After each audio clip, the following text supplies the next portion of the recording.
And welcome to a Saturday night edition, Max Live. I'm Yehoshua Segal, joined by the one and only Akiva Poppers. Akiva Poppers, good evening to you. Good evening, Yehoshua. It's great to be back in the booth. Haven't been with you since, I think it was, November? I haven't been with you since? It's sure been a while.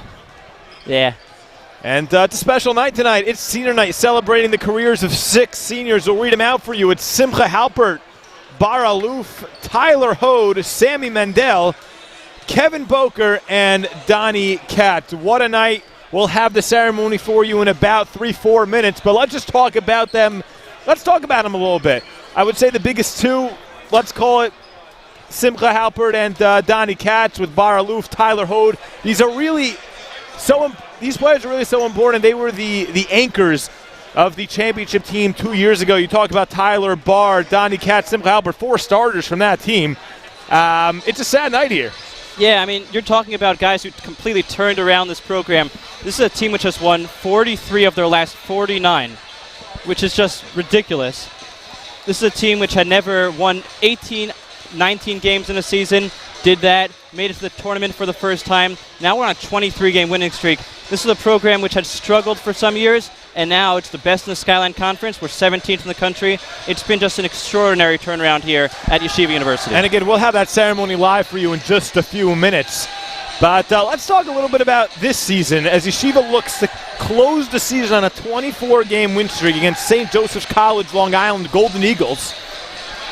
The Golden Eagles have struggled this year, and YU has essentially been the complete opposite. Right. What can we expect tonight? Yeah, well, St. Joe's lost their first 13 games in conference, but they're on a 2-game winning streak. The second that they were eliminated, they suddenly started to play with a passion. Really, no pressure on the plate, just like there is for them tonight. This is their last game for the seniors. For the other guys, this is just a normal game with no pressure, no playoff contention, hopes for them on the line. The playoffs are already set. So they have been playing better. They beat Farmingdale State, the 5 seed in the conference, in the playoffs, which are going to be coming up soon. So St. Joe's might not be the best record-wise, but they really have played much better as of recent. Yeah, there you have it. We have also confirmation that this Tuesday night, the first round of the playoffs hosted right here in the Max Stern Athletic Center, the Maccabees will be taking on Merchant Marine. That's this Tuesday night at 8 o'clock. We look forward to you joining us either here in the Max Stern Athletic Center or online at maxlive.com. But what can we expect from that matchup as we look ahead a little bit? Yeah, well, Merchant Marine was actually, if you'll recall, the game where Gabe Leifer hit 1,000 points. They play tough, so they will definitely obviously give the Max their best shot. They are a very physical team, so there's no easy stuff going on here. If you'll recall, last year we only had to play 2 games in the playoffs, but when Manhattanville joined the conference, that brought the number of teams in the playoffs to 8 and forced the Max now this year to play a quarterfinals game. And we'll actually be with Assistant Commissioner Tom Emberley during a halftime to talk a little bit about the Skyline Conference men's basketball this season and the impact of those teams joining and the impact of Yeshiva on the conference's aura in the country. Well, there you have it. That's the preview. We'll get started with senior night in just 1 minute. We'll let you listen live. Again, a special night, 6 graduating seniors, the core of the championship team from 2 years ago. As the clock will run down, the ceremony will begin shortly.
in attendance tonight.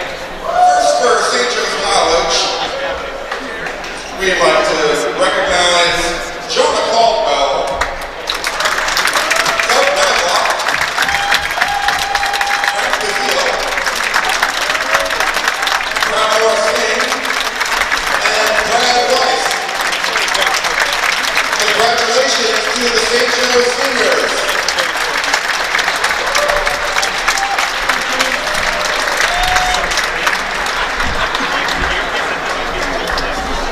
And before we acknowledge the players, we would like to say thank you to our team manager, Ari Wallach. Ari has been a dedicated manager to the X for the last few years, and we will be sorely missed when he graduates at the end of the year. Thank you, Ari.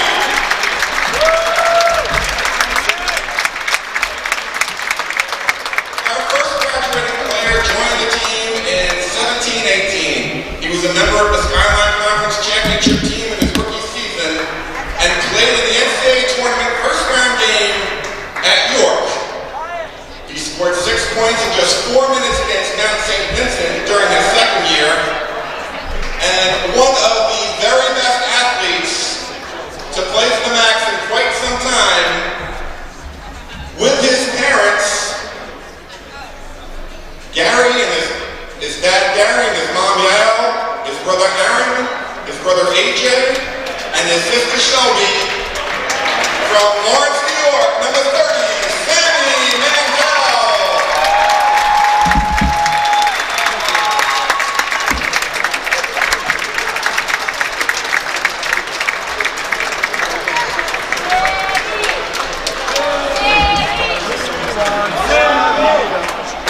Our next graduating senior has played 4 years for the Max. He's provided plenty of grit and toughness off the bench. During the Max Championship season in 2017-18, he recorded a double-double with 10 points and 11 rebounds in a victory over Sarah Lawrence. He always filled in whenever the team needed him and always delivered. He'll be graduating with a degree in data analytics, escorted by his parents, Bill and Robin, and hopefully his brother Ryan,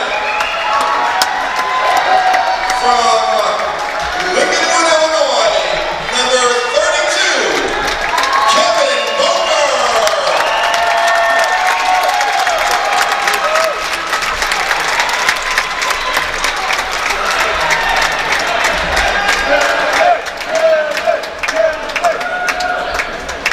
Our next graduating senior has played 3 seasons with the Mets. In his second year, he averaged 17.9 points, 5.2 rebounds, and 3.3 assists in earning a spot on the Skyline All-Conference first team. His strong play with the Max took a first ever Skyline Conference Championship and NCAA tournament bid. He returned to the team this year and has made it even better. He's tallied 17 points and 6 rebounds in a win over St. Joe's Long Island earlier in the year, graduating with a degree in engineering from Kfar Saba, Israel, and escorted by Professor Bullich and Professor Zipman, number 23, Bar Aluf.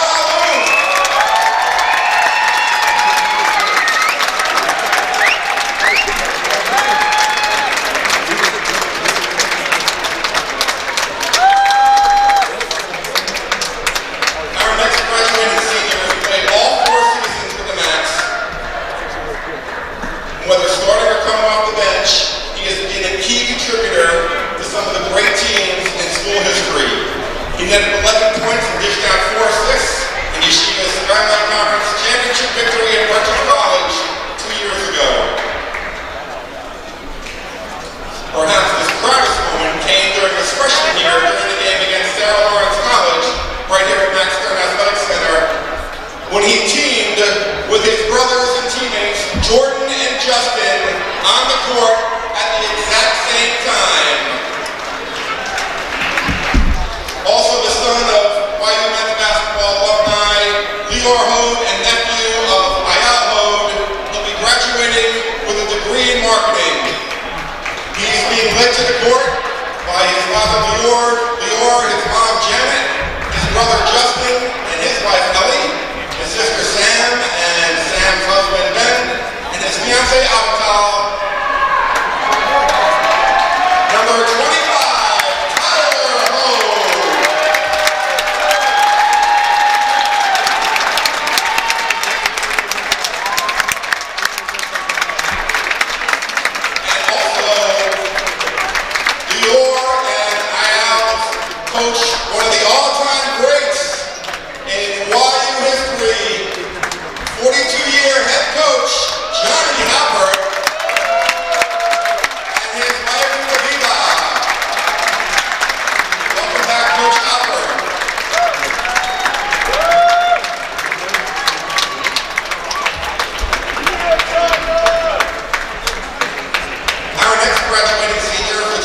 position of a leader.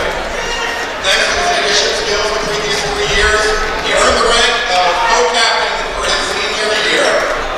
During his sophomore year, he finished in the top 10 in the Skyline in assists and number 4 in assist-to-turnover ratio. His ability to deliver outlet passes helped his teammates drive to the basket and score. He can do a little bit of everything, and the Max would not be where they are today, nor his teammates, without him on the team.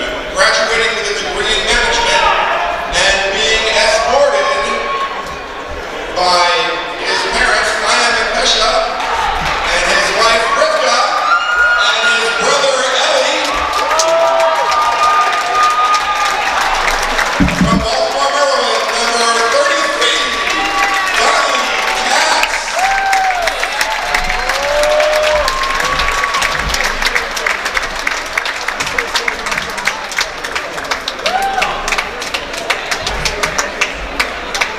Our final graduating senior is one of the greatest players to ever wear a YU uniform. A 2-time member of the Skyline Conference, first team, and third on YU's all-time scoring list with 1,755 career points. 2 years ago, he set the school's single-season record with 599 points and was named most outstanding player of the Skylines Conference tournament, leading the Max to their first league title and first NCAA tournament bid in school history. He also earned the accolades of being named to the Poseida Academic All-District Third Team, All-Atlantic Third Team, and the Metropolitan Basketball Writers Association Second Team. He is perhaps the most accomplished player in not only the team's 89-year history, but in also school history. He'll be graduating with a degree in management, escorted by his father Jeff and his brothers Avi and Eitan from Los Angeles, California, number 20, Simcha Halpert.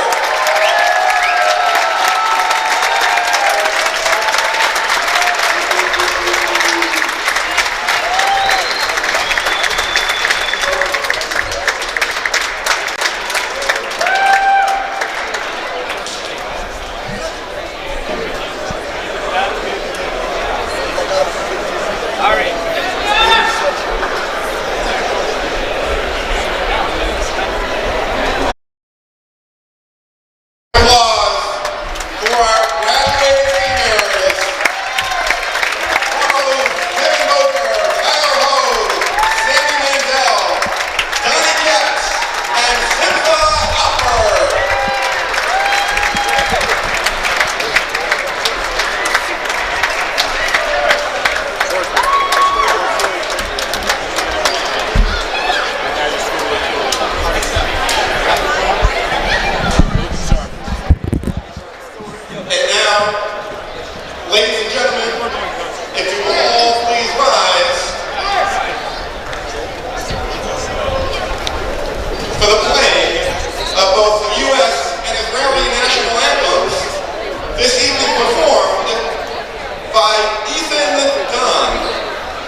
And welcome back into the Max Stern Athletic Center. It's Saturday night.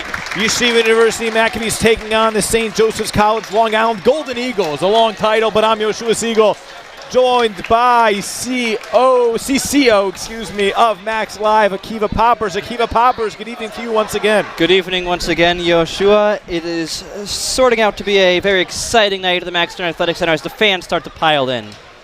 Yeah, this place is filling up quickly. Again, it's senior night. The pregame ceremony honored 6 graduating seniors.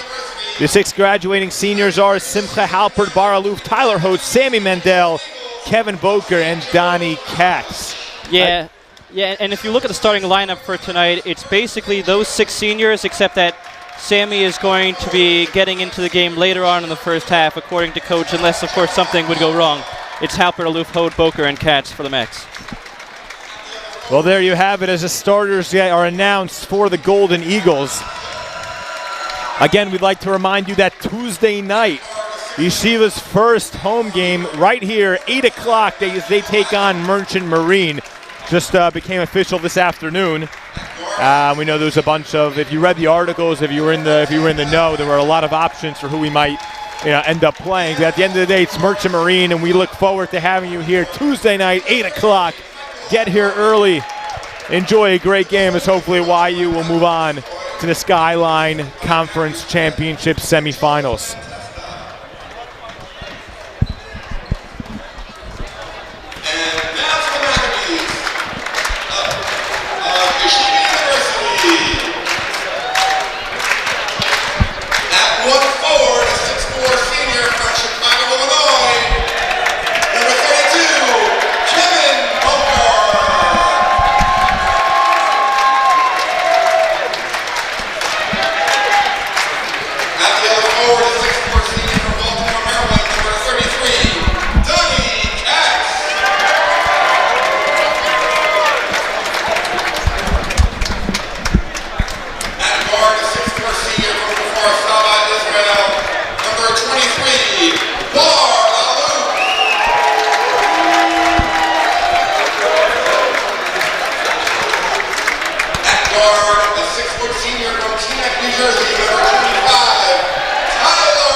We'll set the lineups for you. For the Golden Eagles, we've got Caldwell, Niblock, Basile, Darby, and Lavin. Yeah, and something exciting for the Max. We haven't seen this, I can't even remember since when. Kevin Boker and Donnie Katz on the floor at the same time. These guys are like brothers, and it's very exciting to see them playing in the blue and white on the same court as the time clicks down at the same time. Tyler Hote will get the starting nod as well. He'll be joined once again by Kevin Boker and regular starters Bar Aluf, Donnie Katz, and Simcha Halpert. Again, Yeshiva going for 24 straight victories tonight, their largest win streak in program history. As Caldwell and Kevin Boker will do the opening tip honors.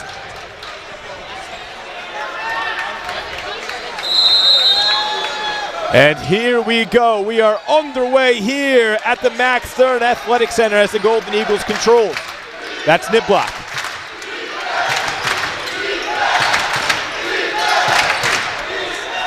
A long 2 doesn't go down, and Donnie Katz pulls down the board. Yeah, and that was Basile. This is his final game of his career. Basile scored 30 on the Max last time these teams play, and that's one of the keys to the game for sure, to slow him down.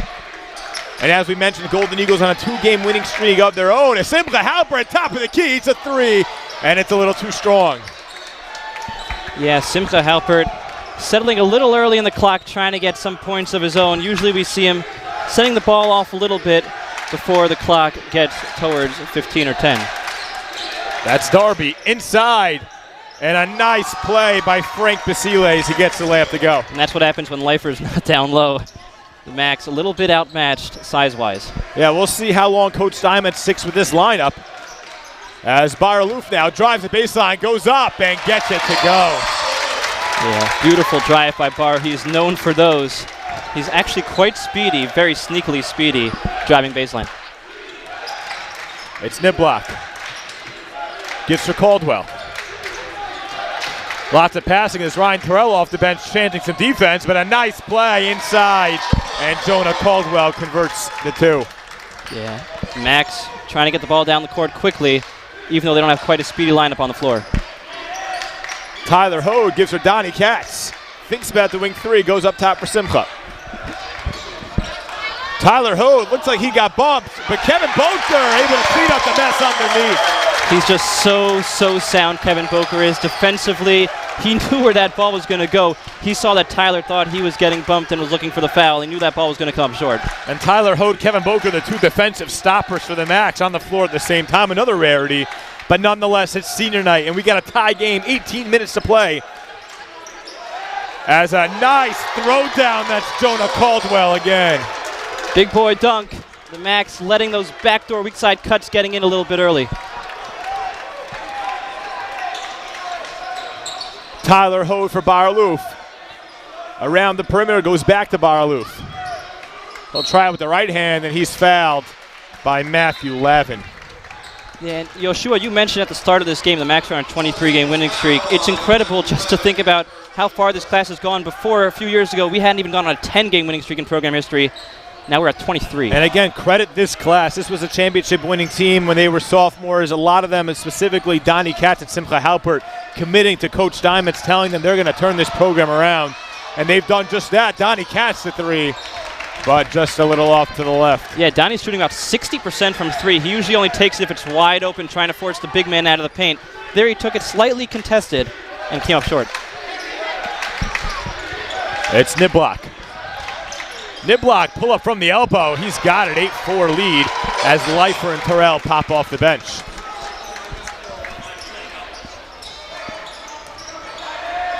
Simcha Halbert downstairs to Boker. Baralouf, top of the key, it's a 3. In and out, and it gets stuck on the side of the rim. I believe that's a jump ball, and I think it's going to stay with Yeshiva. I think YU went back on defense, but yeah, they're telling him it's their ball. It goes down as a jump, possession arrow pointing in Yeshiva's direction, and they'll have another chance. Yeah, now we see the subs getting into the game. We've got the normal starting 5 on the court. And we're about at max capacity here. Folks, get here early Tuesday night to secure your spot. Is Gabe Leifer seeing his first action. Baralouf for Terrell. Terrell downstairs, it's Gabe. A lot of passing. Terrell, elbow, triple. He's got it. Yeah, and Ryan Terrell's shooting over 63% from the floor this year. Has struggled some from 3, only making 36%. But he drained that one. Niblock for Lavin. That's Darby. Basile goes with the right. Lots of passing ends up in the hands of Darby. Now it's Niblock.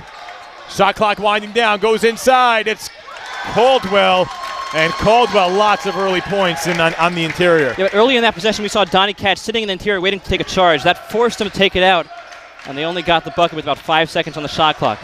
Gabe Leifer cross court, Donnie Katz.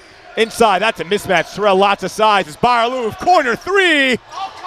A little too short, and rebounded by the Golden Eagles. Yeah, we usually don't see the Max shooting that early in the shot clock. They have to get a couple ball reversals in here, or else they're not going to be able to out-motion the St. Joe's team. A nice play inside. Darby will go to the line for 2.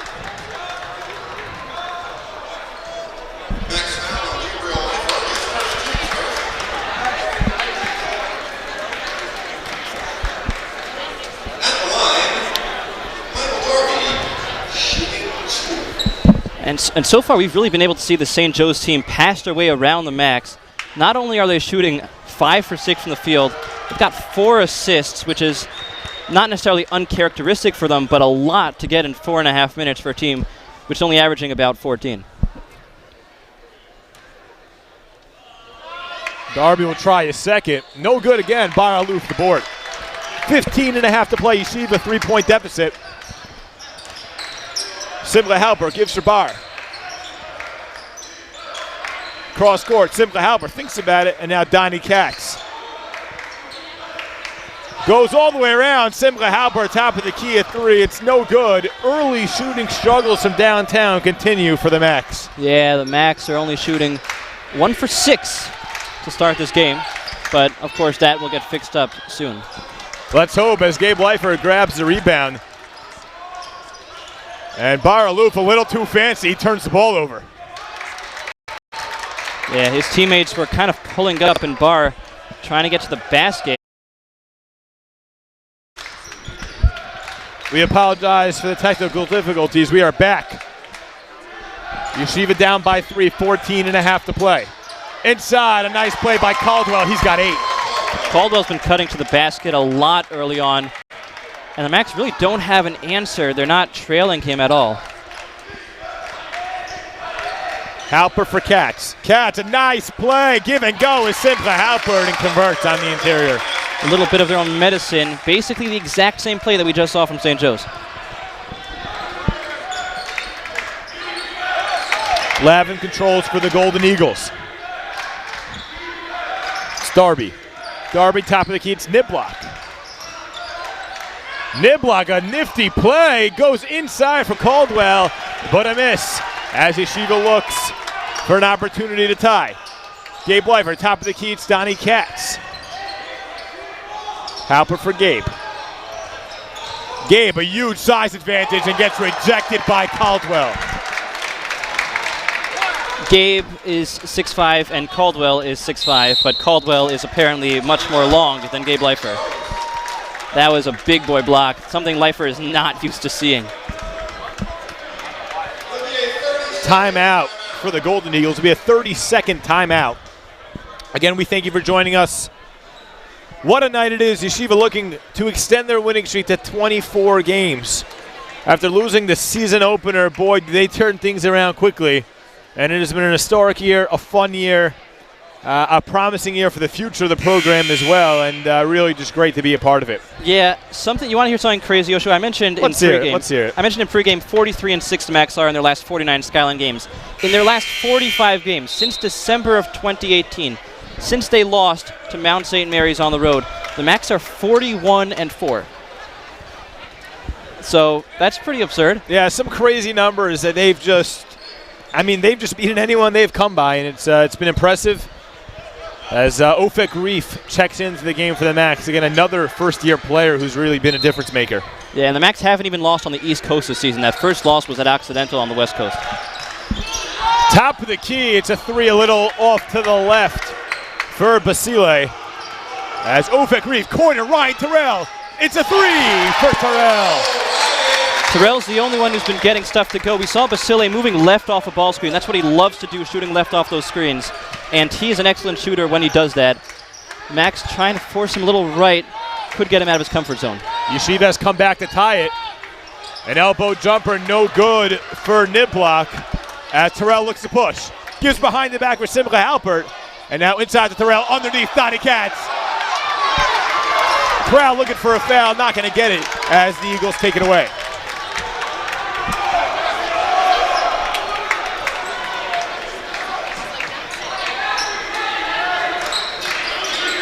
That's Matthew Hurt seeing his first action, number 24. And a nice play by Doug Niblock as he puts the Golden Eagles back in front. St. Joe's really hitting almost all of their shots early on.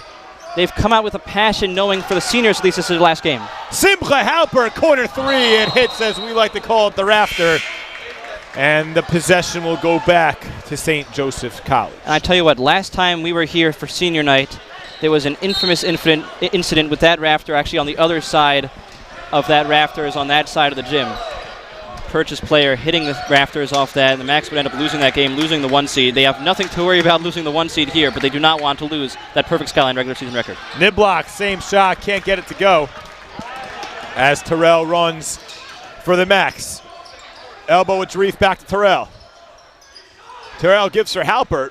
He'll think about it, but won't take it. Now it'll be Terrell, top of the key 3. Misses it, and rebounded by the Golden Eagles. Yeah, Terrell getting looking for some of that magic from outside. He's hit both of his shots before that from 3. Would like to see him getting some more action in the post down low with those spin pivot moves, which can be deadly. Nib block for Basile. Up top, that's Matthew Delicave.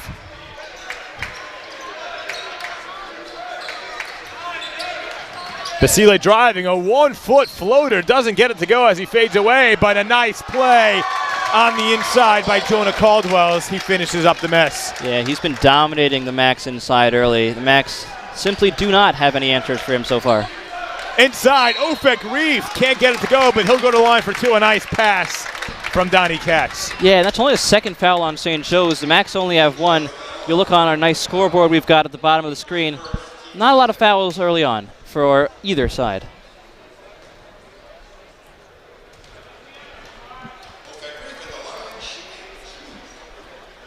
Ofek gets the first one to go. 16-13, St. Joseph's leads. 11:05 to play here in this first half.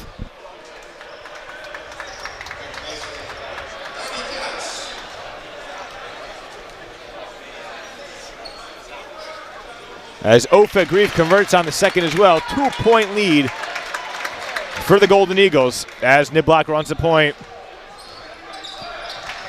for St. Joe's. Alley-oop for Caldwell. Can't get it to go, but the high-flying Caldwell almost gave us a highlight. As Ofek Reef tries to return the favor, and he can't convert as well. Exciting couple of plays there as the alley-oop attempts go back-to-back. Some high-flying action from the Golden Eagles and then from the University Maccabees. Ofek still trying to get one of those alley-oops. He got a dunk finally at a home game last time here. Niblock, elbow 3, it goes down. And now a 5-point lead for St. Joseph's. Yeah, St. Joe shooting 9 for 17 from the field. That's their first 3 of the night, but simply put, they have been playing extraordinarily well. Malopsky for Terrell.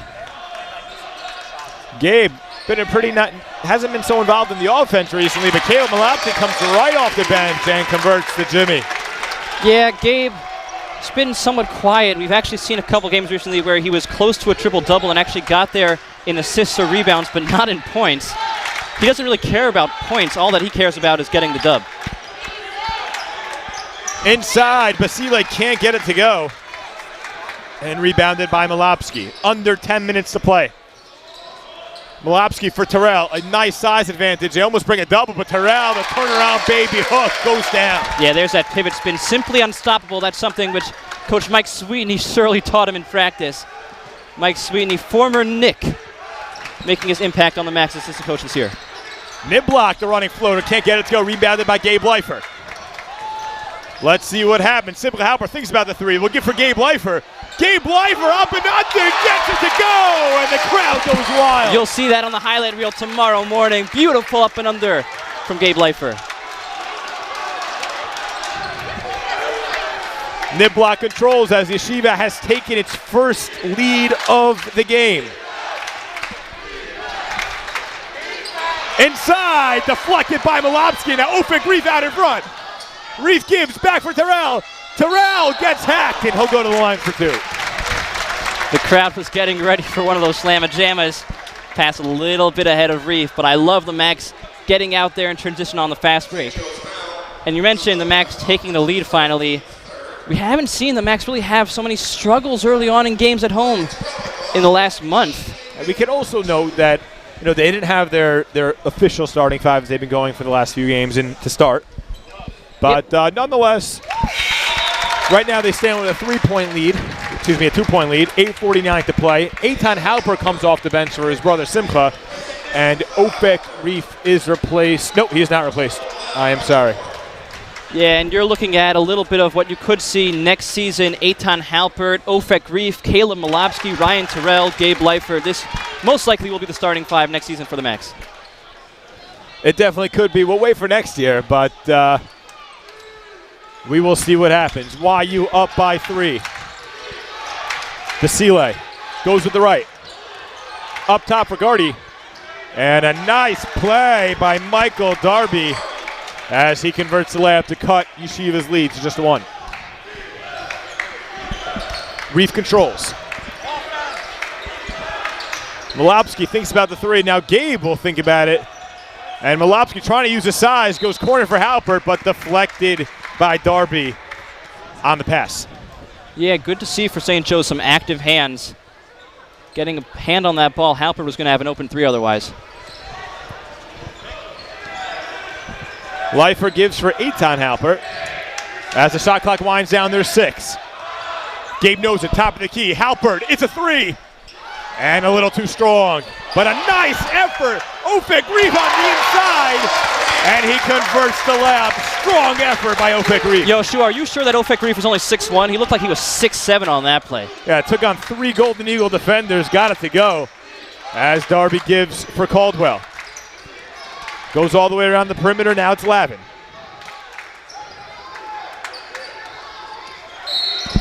Lavin gets bumped by Reeve. Coach Steinmetz doesn't like it. But only the second team foul against the Max.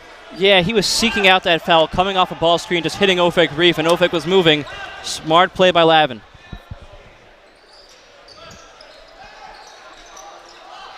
Caldwell gets down the corner. Basile, corner. No good for Brian Delacave as YU controls. Terrell for Leifer. Leifer thinks about it. Goes corner for Eitan Halpert.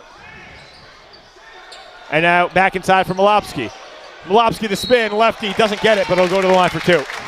Yeah, and it looks like they're going to call it on Jonah Caldwell, the big boy defending the paint inside. Molopsky with a nice little move. And yes, the foul is called on Caldwell.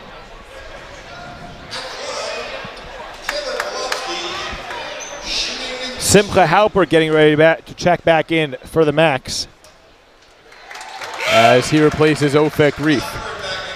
Yeah, and for the Max so far, it's really almost only been Terrell from the scoring side. He's got 10 points on those 2 threes and that one pivot spin move.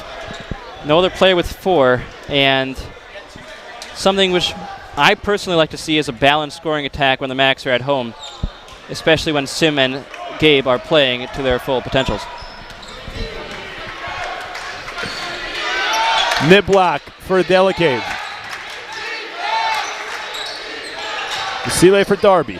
Lots of passing here early on for the Golden Eagles as Niblock drives lefty. Gives for Delacave. A nice play, spin move for Frank Basile as he gets the layup to go.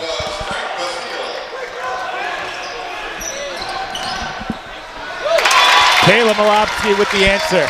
Yeah, that's some fast break action. The Max getting out off a made bucket. Love to see it.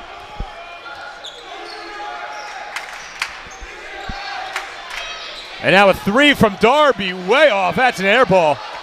As Simcha Halpert gives to Molopsky a little too strong as it hits the bottom of the backboard. And St. Joe's controls.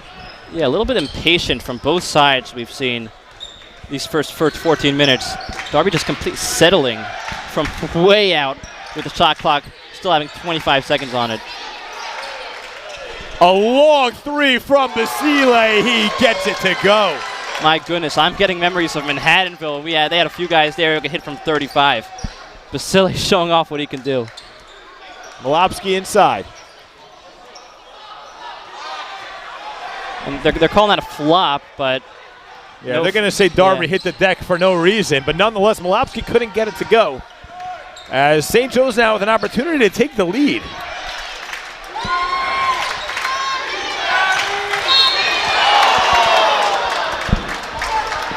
They're going to get Eitan Halpert on the foul. A little bit over-aggressive. So what the ref is now saying is that they're also going to put a foul on the board for the flop by Darby earlier on, but that's not any sort of shooting foul or whatnot.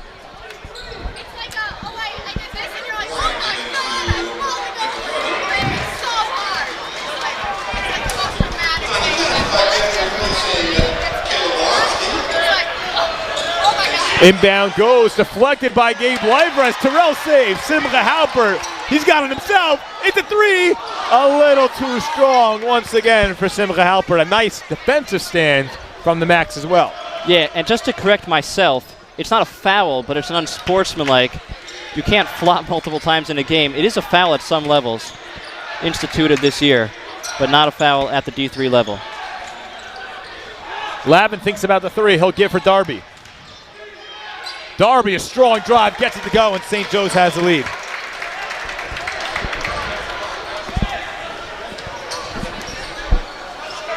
Simcha Halpert inside for Gabe Leifer. And they're going to get Frank Basile being a little too over-aggressive on the inside. Yeah, well, maybe the fifth on St. Joe's. None of their players have 2 fouls, so they don't really have to look out for anything on that end, and neither do the Max. Gabe Leifer gets it for Terrell. Halpert up top for now Eitan Halpert. And shot clock running low once again. And they're going to get Terrell for a double dribble. Terrell arguing with it.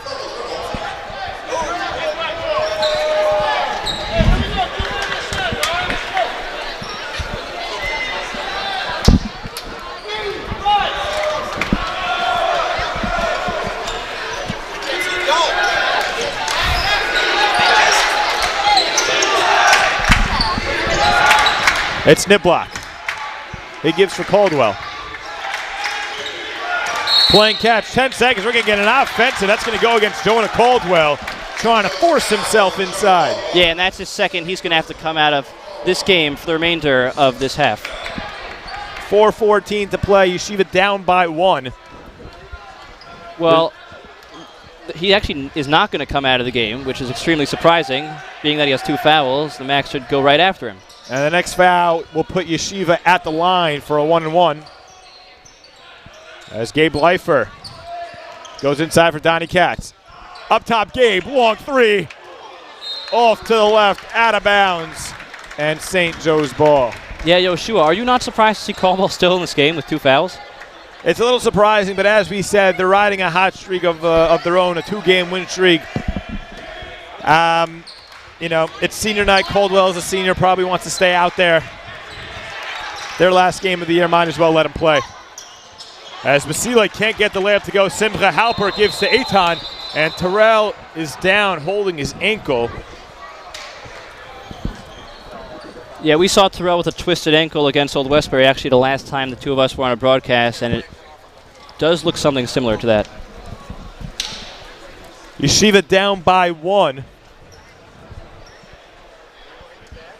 3:37 to play.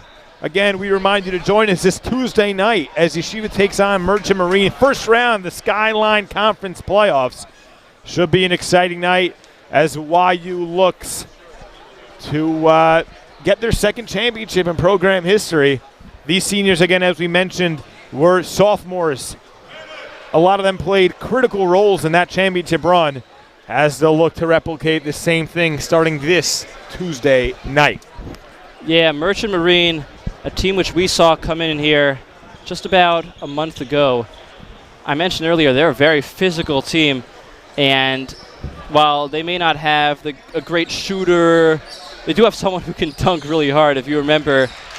But as Terrell gets to his feet, Merchant Marine is going to play the Max tough and make them a little bit sore for that Thursday game semifinal should the Max come away victorious in that quarterfinals matchup.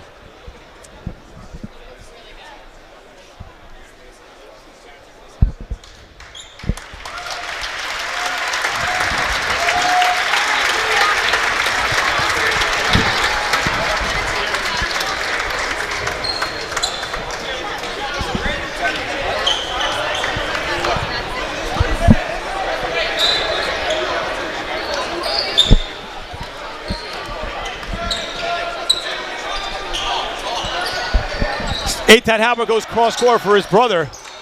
And Ofek Reef back inside. Simcha Halpert can't get it to go. He'll go to the line for 2. As Yeshiva could tie and or take the lead.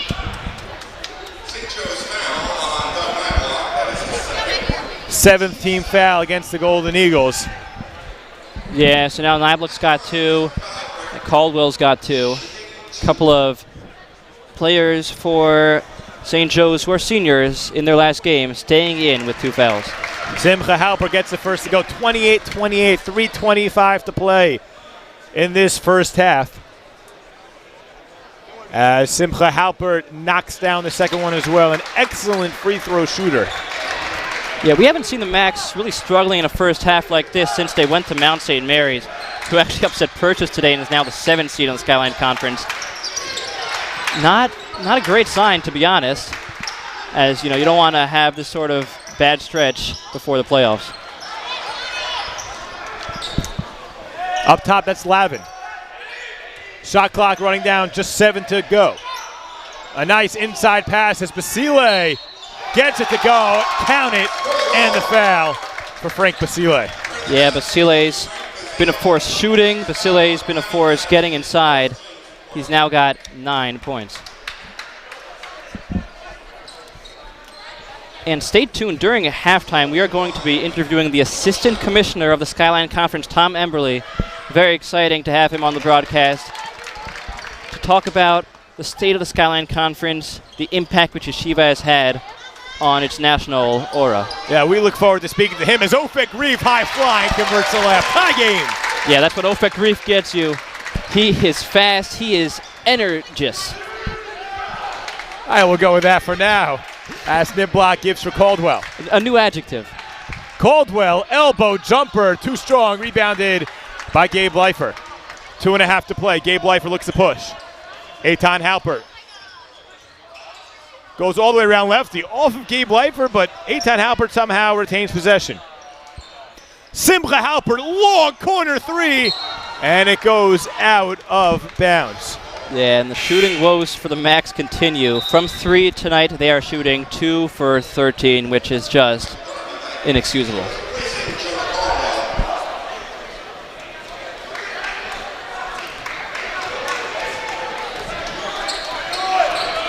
Niblock controls for the Golden Eagles. He gives for Delicave. Goes all the way around, now it's Darby. Darby up top for Niblock. Niblock to drive, good defense, Donnie Katz, but Niblock gets it to go. Yeah, tried to take away the angle, but when a backboard is there, the angle still exists no matter what. Gabe Leifer for Simcha Halpert.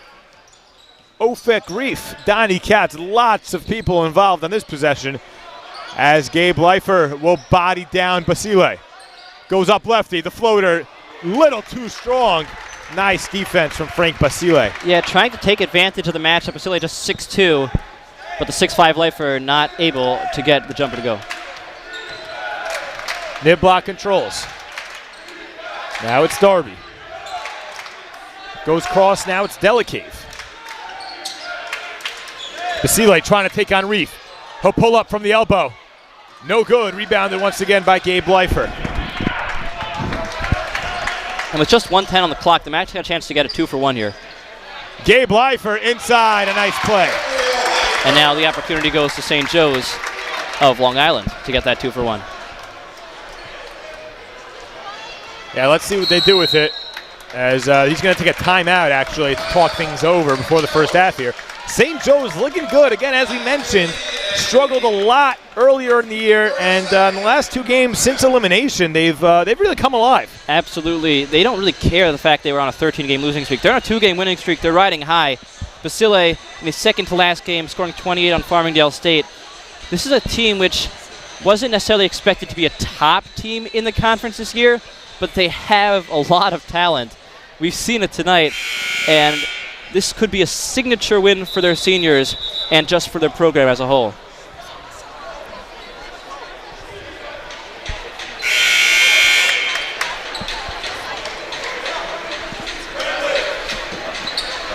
.55 seconds to play. Golden Eagles will have the inbound.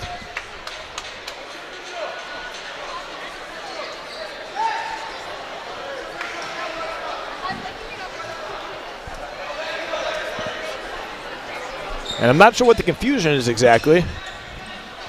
Looks like maybe a spill on the court right by the Golden Eagles bench. You get a nice assistant coach getting workout in.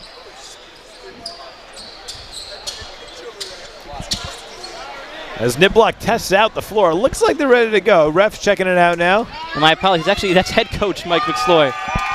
Yeah, they're going to bring out the mop. Beautiful. Yari Gardner Get getting this some action. Cleaned up.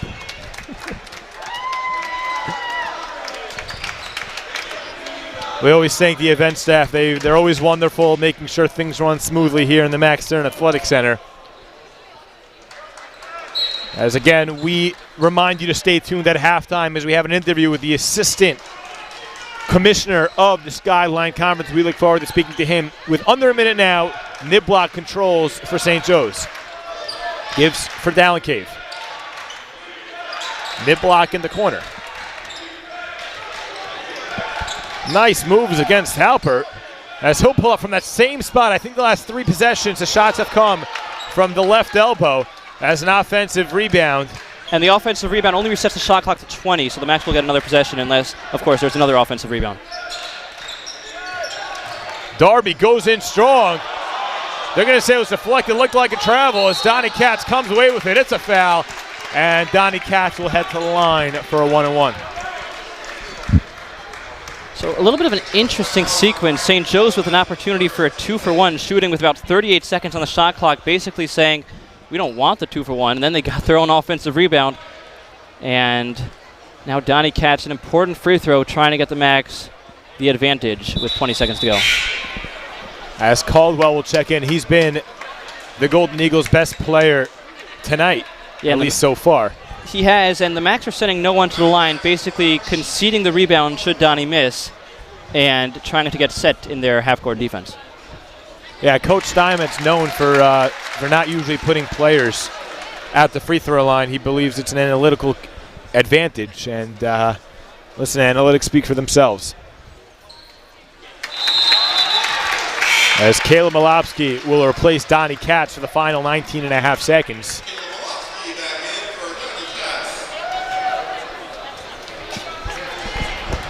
As Niblock controls for St. Joe's. 15 to play in this first half. Yeshiva leads by 2. Looking to extend their win streak to 24. Niblock drives lefty.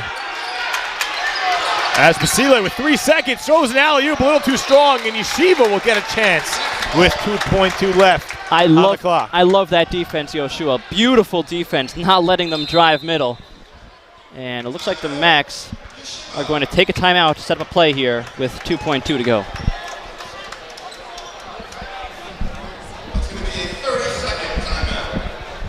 Again, stay tuned. Halftime interview with the assistant commissioner of the Skyline Conference. We look forward to speaking to him.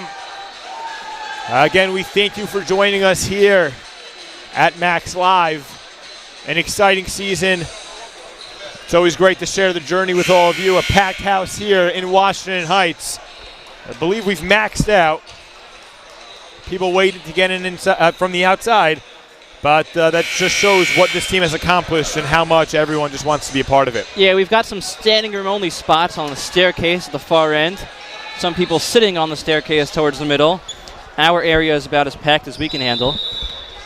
Beautiful to see. Ofek Reef maybe looking for the home run pass here. Gets deflected. And a chance doesn't go down for 11. But at the half, Yeshiva leads by 2. We'll be back soon after this commercial break.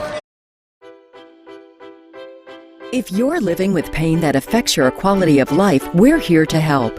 Since its inception in 1986, the Physical Medicine and Rehabilitation Center has been providing its patients with the best possible care of sports, spine, orthopedic, and neuromuscular conditions. Whether you want to get back to playing sports again or simply walk around pain-free, the PMR Center is here for you. We'll help you feel like yourself again. Let us help you reach your goals at one of our 5 locations in New York and New Jersey. Shalom, my name is Rabbi Yaakov Trump and I serve in the esteemed community of the Young Israel of Lawrence Cedarhurst, and I want to reach out to you about the OIC, which is the Orthodox Israel Coalition.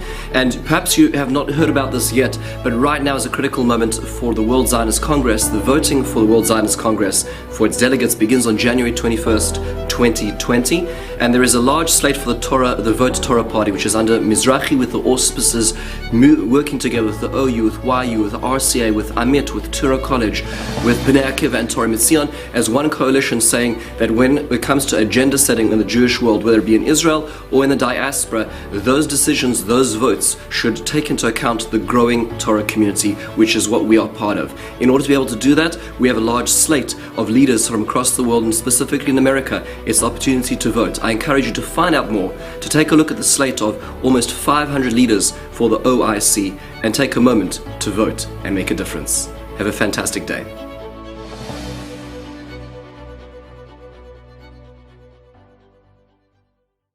Did you know that 90% of low back pain and sciatica can be treated without surgery? After a detailed evaluation, our physical therapists use gentle, hands-on techniques to alleviate most forms of low back pain. Our physicians have expertise in medication management, as well as a variety of interventional techniques, including trigger point injections. By utilizing a combination of these options, we can help you today. PM&R, the proud sponsor of Yeshiva University Athletics. Let us help you reach your goals at one of our 5 locations in New York and New Jersey. The Physical Medicine and Rehabilitation Center has been providing its patients with the best possible care of sports, spine, orthopedic, and neuromuscular conditions. Emphasis is placed on manual techniques and individualized home exercise programs. Let us help you reach your goals at one of our 5 locations in New York and New Jersey. At the PMR Center, we strive to find the right physical therapy and hand therapy program for you. PM&R, the proud sponsor of Yeshiva University Athletics. Let us help you reach your goals at one of our 5 locations in New York and New Jersey. If you're living with pain that affects your quality of life, we're here to help. Many patients respond well to progressive physical therapy. PM&R, the proud sponsor of the YU Maccabees men's basketball team. Let us help you reach your goals at one of our 5 locations in New York and New Jersey. If you're living with pain that affects your quality of life, we're here to help. Since its inception in 1986, the Physical Medicine and Rehabilitation Center has been providing its patients with the best possible care of sports, spine, orthopedic, and neuromuscular conditions. Whether you want to get back to playing sports again or simply walk around pain-free, the PMR Center is here for you. We'll help you feel like yourself again. Let us help you reach your goals at one of our 5 locations in New York and New Jersey.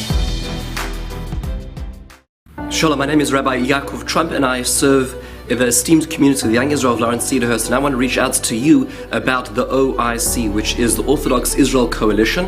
And perhaps you have not heard about this yet, but right now is a critical moment for the World Zionist Congress. The voting for the World Zionist Congress for its delegates begins on January 21st, 2020, and there is a large slate for the Vote Torah Party, which is under Mizrahi, with the auspices working together with the OU, with YU, with the RCA, with Amit, with Torah College, with Bnei Akiva and Torah Mitzion, as one coalition saying that when it comes to agenda setting in the Jewish world, whether it be in Israel or in the diaspora, those decisions, those votes should take into account the growing Torah community, which is what we are part of. In order to be able to do that, we have a large slate of leaders from across the world, and specifically in America, it's the opportunity to vote. I encourage you to find out more, to take a look at the slate of almost 500 leaders for the OIC, and take a moment to vote and make a difference. Have a fantastic day.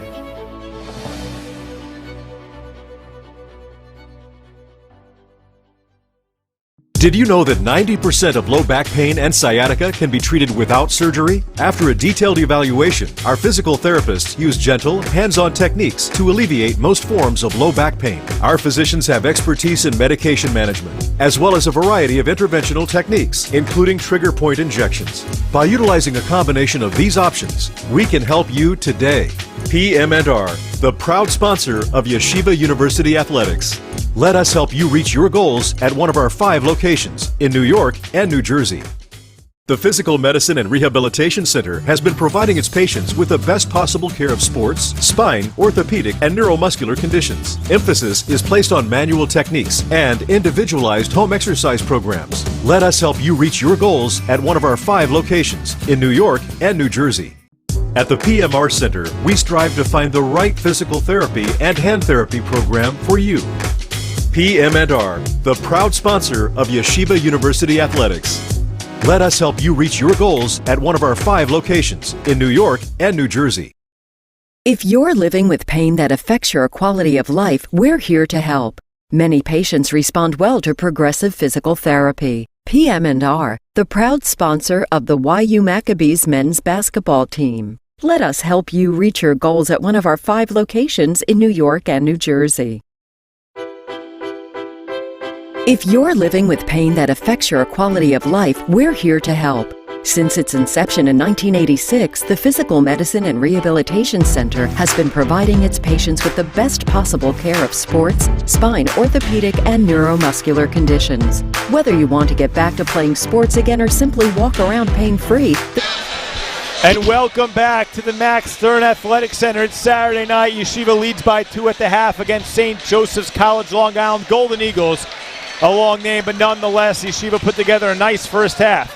Once again, I'm Yehoshua Segal, joined by the one and only Akiva Poppers, and we have the privilege right now at halftime to be joined by the Assistant Commissioner of the Skyline Conference, Mr. Tom Emberly. Mr. Tom Emberly, how are you? Doing well, thank you. Pleasure to be here. So it's definitely been a fun year, I'm sure, for you. Could you maybe talk a little bit about what it's like to be a part of and to witness and to have to deal with everything going on with Yeshiva's success this year? Sure, it's a very good problem to have, and from Joe Bednar on down, Coach Steinmetz's team has played very, very well. You don't win 23 in a row for nothing. They certainly have a lot of options all over the court, and I think it causes a lot of mismatch problems for a lot of the teams that they play. Having said that, we have a very strong conference, and we're very excited about the 8-team field that I'm sure we're going to talk about in a second. Yeah, absolutely. The 8-team field actually official. Yes, it is. Yep. The Max set to play Mercer Marine. We saw Mount St. Mary's beat Purchase. Did that surprise you at all? And what are your thoughts on the fact that Purchase has been on a little bit of a cold stretch recently? Starting with Mount St. Mary, I think Coach Katlabowski's team has played very well down the stretch here. You keep having one-game seasons winning in, and you have a senior guard like Kendall Francis to put up points. He's in the top 5 in the conference, if I'm not mistaken, in scoring. There's something to be said for that. With respect to Purchase, yeah, I know Coach Martin's team has lost 3 out of 4, but again, this is one-game seasons now after tonight. So you got to bring your A game every single time, and I trust with athletes like Elijah Lott and Jorge Perdomo, I think they'll be ready to play come Tuesday night. Yeah, absolutely. And it's really good to see. The conference last year, I think we had a 6 or a 7 or a 7 and an 8 with Farmingdale State and Yeshiva in the regional rankings. Now you've got Purchase at 4. What does that tell you just about not only the fact that Yeshiva is performing extraordinarily well, but the conference also has a showing with another team being in the top 4 of the regional rankings? It's a testament to the 12 head coaches in our conference just going out and getting non-conference wins this year. I mean, you look at the wins that Yeshiva has, but you also look at Purchase beating Potsdam, etc. There's something to be said for that too. Even look at St. Joe's Long Island going and beating William Patterson this year. NJACs are traditionally hard to play in our region, but maybe that's turning the corner if you see results like that as well. Absolutely. And then last thing is that at the beginning of the year, we saw Manhattanville rejoin the conference. They hadn't been there for quite some time, and that brought the conference to 12 teams, brought in the 2-division setup that hadn't been here for quite some time as well. So what went into that decision to expand the playoffs from 6 to 8, which for Yeshiva fans, of course, it forces the Max to play an extra game in the playoffs?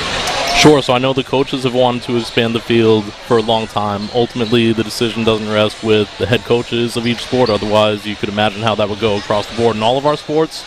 With respect to that, though, they were persistent and had some good rationale, especially now that we're back to divisions, to go to the Athletic Directors Council and then eventually the President's Council because it required a bylaw change insofar as being able to say, listen, we're not playing each other the same amount of times a year with divisional play. Maybe this is something where we can expand the bracket and maybe add a little more flavor to the tournament, and that's where we're at now. And then how did you decide to make it north and south and not like east and west or something like that? How did the decision to split it up come? Oh, I got to go back 4 years from when we had Sage, huh? I mean, I think geographically speaking, a lot had to do with it because if you remember back to the first time there were divisions with Sage in play, you really want to try to limit travel as much as you can when you're playing home and away against opponents. So that really played into it, and just so happened that Manhattanville being right near Purchase kind of took Sage's geographic slot, if you will. Amazing. And I don't want to ask you for a prediction. I don't want to get you in trouble for predicting the playoffs, but can we ask you for a prediction then? You can ask me for a prediction. You're going to get a very PC answer. All right, let's hear it. I'll go through all 4 matchups. I won't take up too much of your time, but again, Merchant Marine Academy, Coach Pryor's done very well with Connor Green, and James Walsh on his side. Again, they went out winning in scenario at Maritime, an arch rival today. They got the job done and had the results fall in their favor across the conference to get in. So they're a tough out too come Tuesday night here in Max Stern.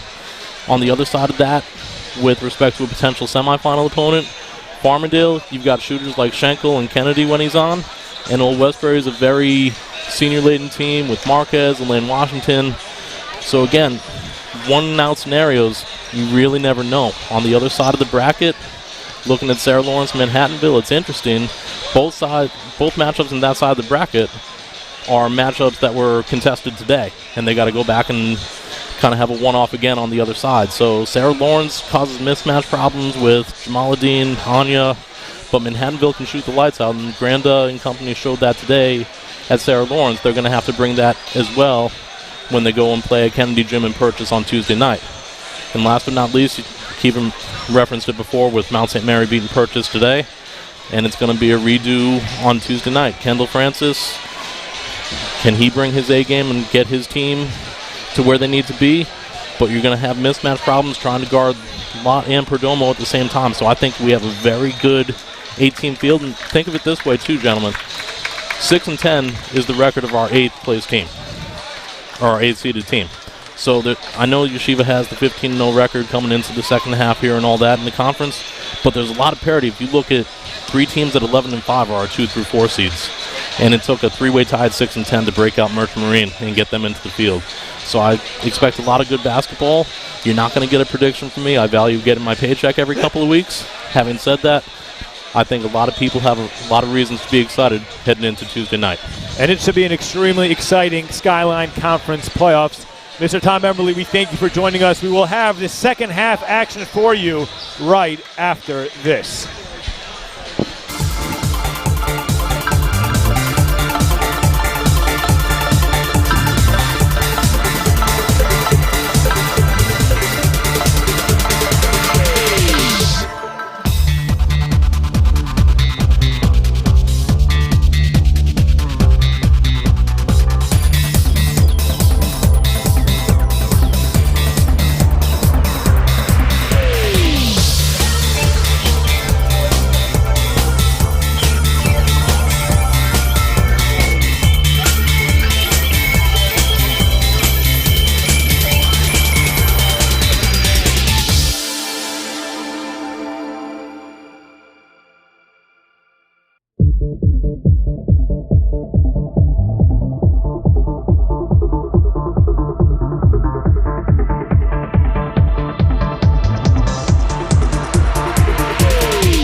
And welcome back into the Max Stern Athletic Center.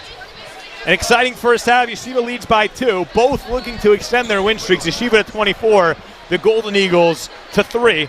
But nonetheless, a contested matchup.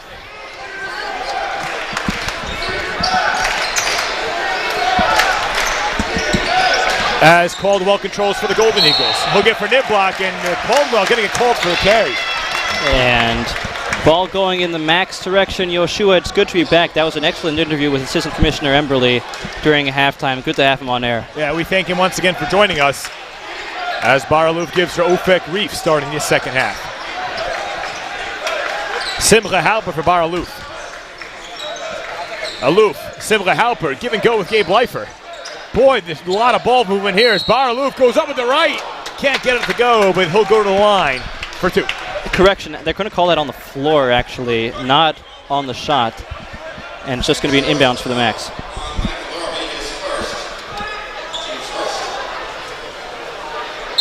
Ofek Reef to inbound to Donnie Katz.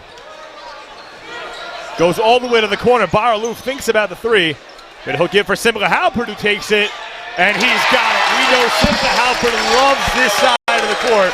We saw him last home game, disconnect, and I believe four straight at a point to open the second half. Maybe he could replicate that here tonight.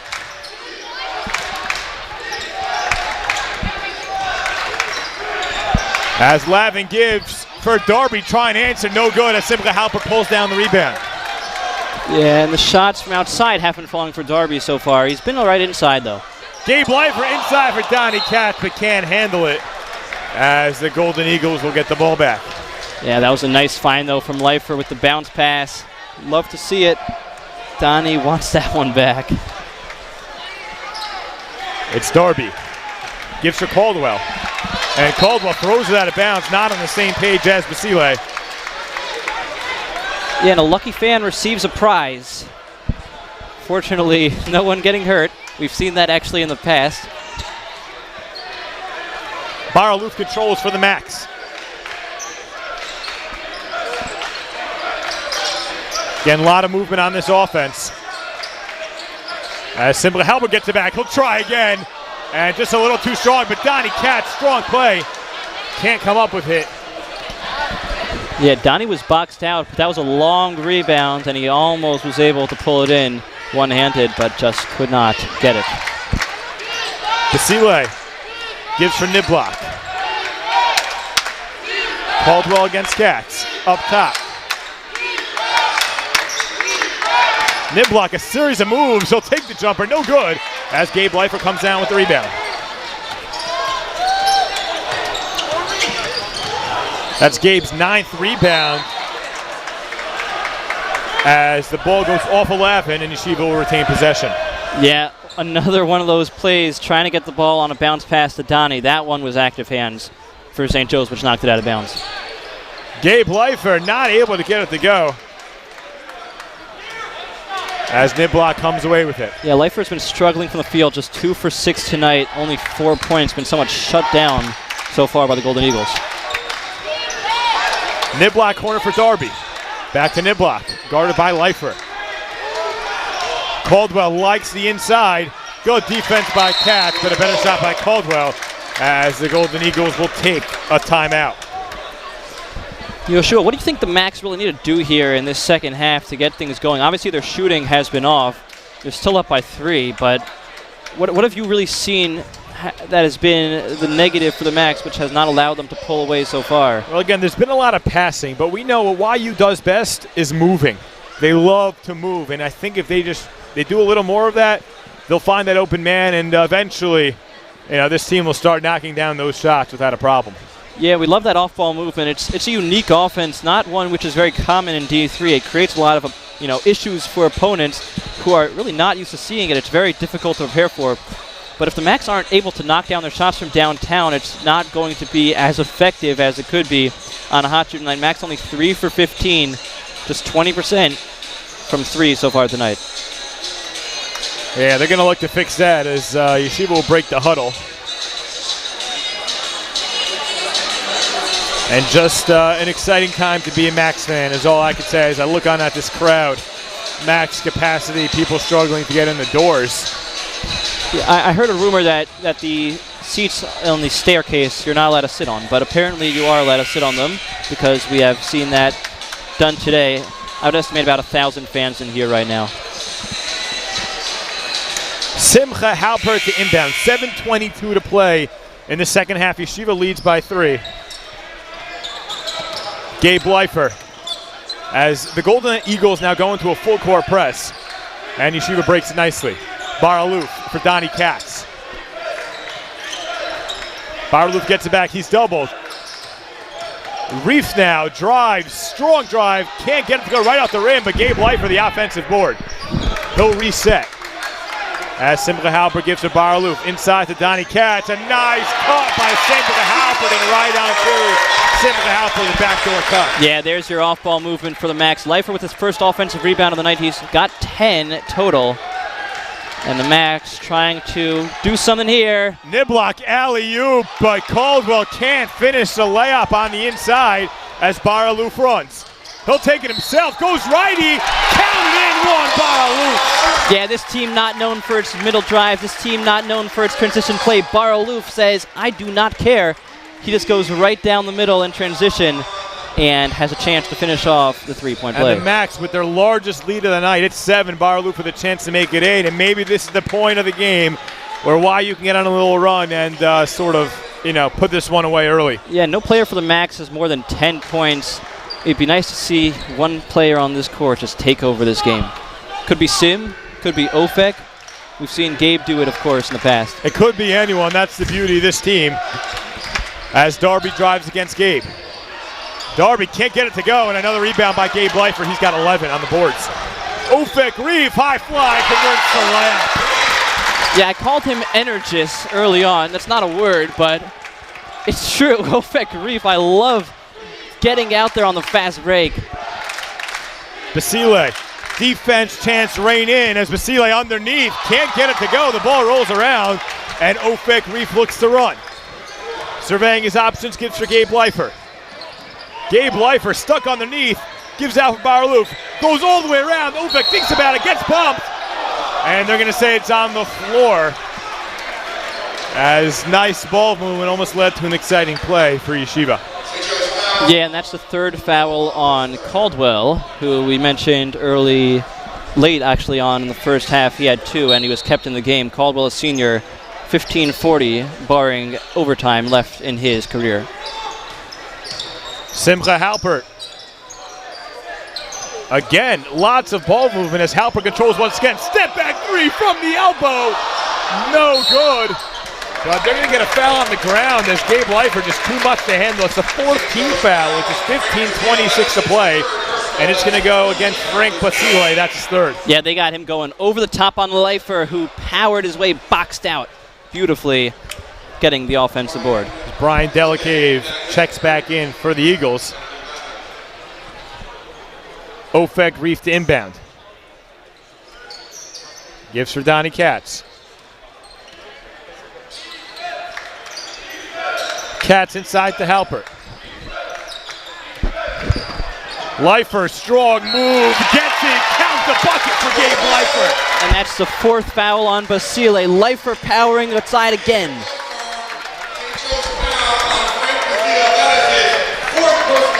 And Yeshiva has blown this one open, an 11-point lead. Yeah, the Max are on an 8-0 run right now. This team known for its ability to score in spurts, and that is exactly what they have done in the last 3 minutes. Gabe converts the free throw. Yeshiva goes up by 12, 15-14 to play. In the second half as YU looks to close out this historic regular season with their 24th straight victory. Darby thinks about the 3. He drives and knocked away by Halpert. Scramble on the floor, and I think they're going to call Donnie Katz for a foul. Yeah, they will, and Donnie did a great job of hedging, forcing the ball outside of the perimeter, but when the ball got on the ground, they did call him for the foul as he tried to force a jump ball.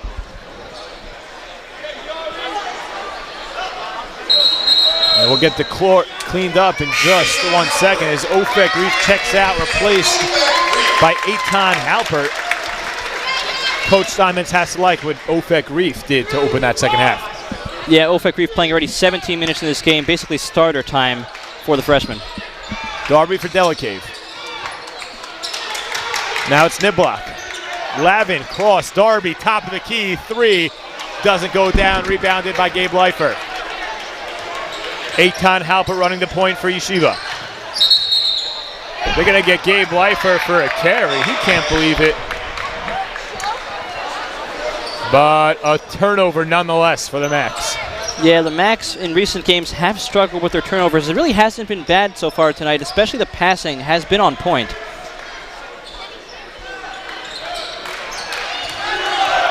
Darby, a nice pass inside for Caldwell as he nearly dunks it, but essentially just places it in the basket. Yeah, I like that phrase. They used to play basketball with peach baskets, and he essentially just placed it inside of the peach basket. Eitan Halpert thinks about the three, goes inside, Donnie Katz, big man move, can't finish, rebounded by Caldwell. As Donnie Katz hurting as he goes to the ground.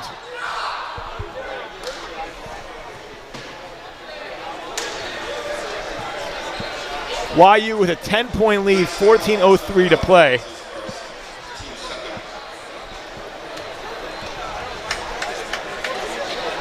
We remind you, Tuesday night, opening round, Skyline Conference. Yeshiva playing Mount St. Vincent.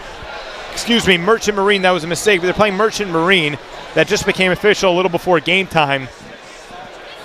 As Yeshiva looks to add on to this, what we call an historic season. That's literally the only word for it. As for what they've accomplished this year has just been unprecedented. Yeah, and we see right now the Macs coaching staff during this unofficial timeout getting together with their team, trying to say some words of inspiration and explaining what the game plan is. Down 14 minutes left in this game. Caleb Malopsky is going to come in for Donnie Katz. The big man came in earlier this year, the first 4 games, I think, of the year. He was the starter for Katz when Katz had a hamstring injury at the beginning of the season, and he has shown his ability to really take over that role. So Caleb Malopsky checks back in for the Macs, so replace Donnie Katz. As Darby will inbound for St. Joe's.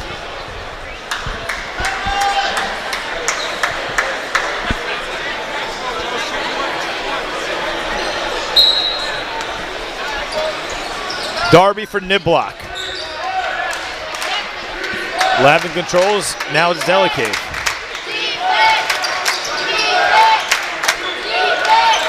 Niblock, a series of moves, gets the bump. He'll go to the line for 2. Yeah, it looks like they're going to get Simcha Halpert his second foul of the night, and that's the third on the Maccabees.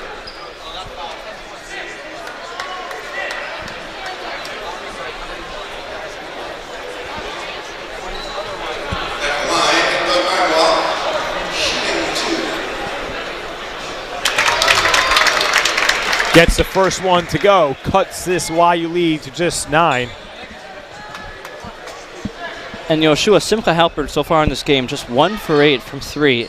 Not something we're used to seeing from Halpert, who's got about a 10% split, road home much better in the Max Stern Athletic Center. All right, let's hope they clean that up for Tuesday night as Eitan Halpert gives for his brother Simcha.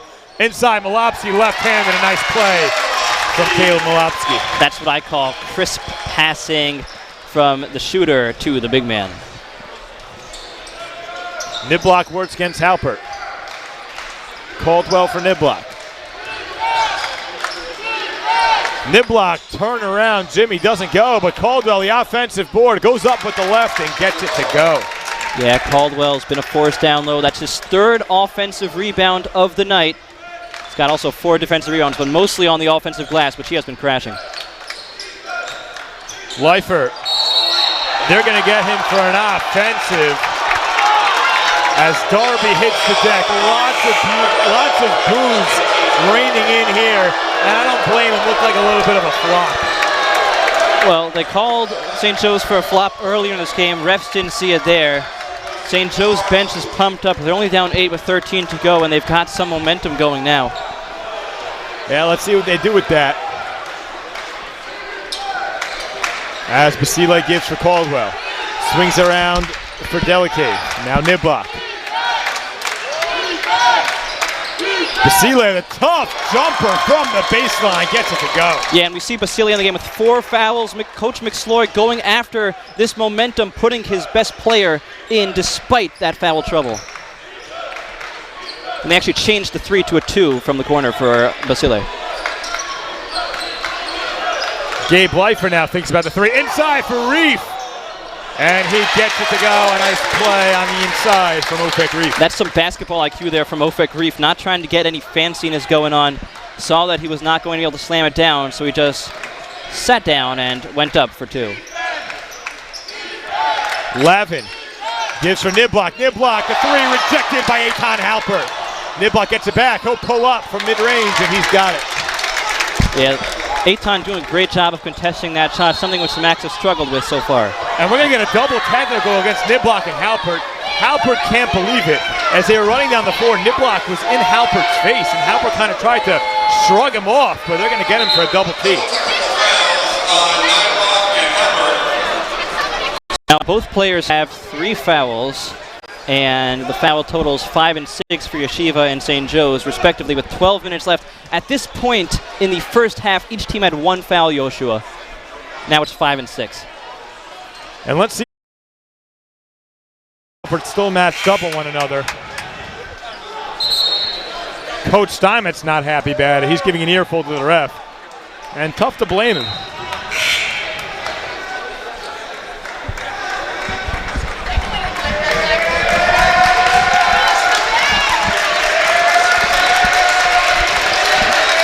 Now the YU bench getting into it. This game is getting chippy very quickly, Yehoshua. Yeah, it's the last game of the year. We always worried a little, again, the last game of the regular season, but they really do leave it all out on the floor. And let's see what happens in the final 11:50 to play. Malopsky gives for Leifer. I have a feeling they're going to try to get the ball to Halpert as Malopsky, top of the key, 3 doesn't go. But Ofek Reef will be called on the reach in. Yeshiva 6. And now free throws both ways from now on for the rest of the game. Yeah, the only player for the Max with 3 fouls is Halpert, and Basile's got 4, and Niblock and Caldwell have 3 each. So St. Joe's a little more of an issue, but those 1-and-1s are going to come quickly, and they are going to be here for this entire remaining 11 and a half minutes. Niblock gives for Lavin. Top of the key, it's Caldwell. It's Basile. Niblock now against Eitan Halpert. Give and go with Caldwell, nice play. But good defense by Gabe Leifer, but Caldwell cleans up his own mess. Yeah, and Caleb tried to hedge that screen, but left space for the middle drive. And St. Joe's just down 4. Yeah, you said a quick run by St. Joe's, just a 4-point game with 11 minutes to go. And just going to get Niblock going against Eitan Halpert. And now Niblock and Basile have 4 each. And this game gets chippy. The Max bench is getting really into it. And Niblock going to have to check out with that 4th foul. And Eitan Halpert will now go to the line for a 1-and-1. Yeah, but you see for St. Joe's, they're leaving in Basile despite the fact that he has 4 fouls. A little bit of an interesting strategy here for Coach McSloy.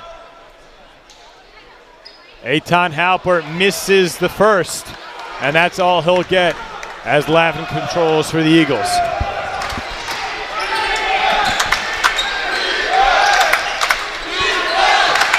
Now it's Darby. Darby for Caldwell. And Caldwell, a nice play inside against Eitan Halpert. Just a 2-point lead here for the Max as Simcha Halpert controls.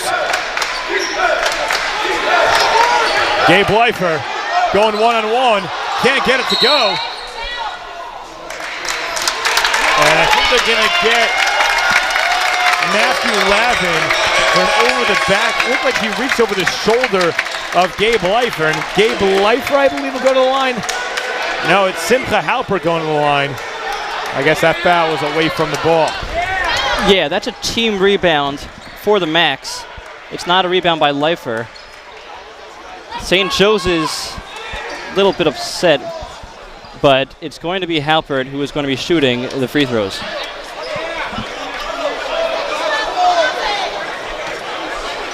I'm not sure if they got him for a tee or no one's just lining up for the first free throw. Yeah, it looks like, I don't know who they got on the technical. But Simcha Halpert nonetheless knocks down the free throw.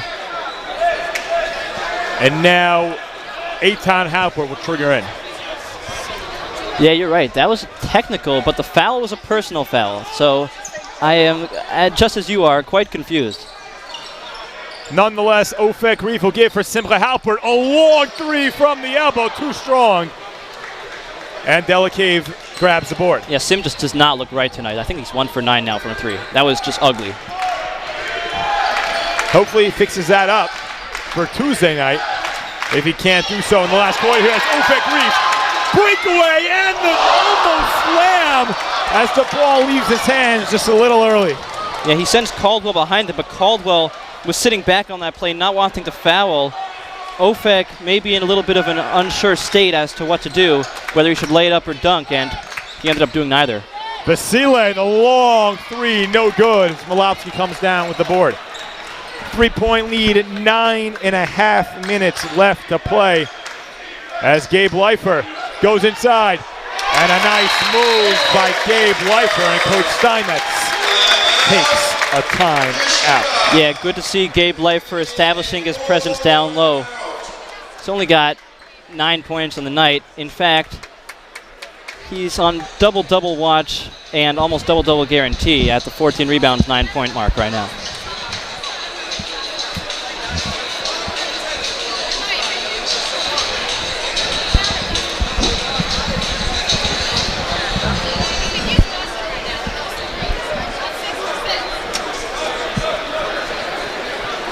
Five-point Yeshiva lead, 9:27 to play.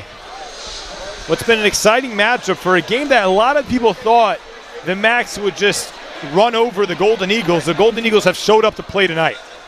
Yeah, they absolutely have. Golden Eagles in their last game of their year showing a lot of fight, looking to extend their season-ending streak to 3 and get a very memorable win for their seniors and for their first-year head coach. And looking back at that foul, which we questioned whether or not it was a personal foul, whether or not a technical foul, no technical foul was recorded. So the only thing I can guess is that they called a flagrant. It's the only thing which makes sense, Yehoshua. Yeah, it definitely could be. It also could be one of those rules where if you do it regardless of how intense it is or how obvious it is, that it could be technical. But nonetheless, we'll leave it with that. 5-point lead, 9:27 to play. St. Joe's possession in what could be an exciting last 10 minutes. Yeah, the Macs are not used to having issues at the Max Athletics Center. It just hasn't happened in such a long time. Not since December NJCU have they been in a close game at home like this.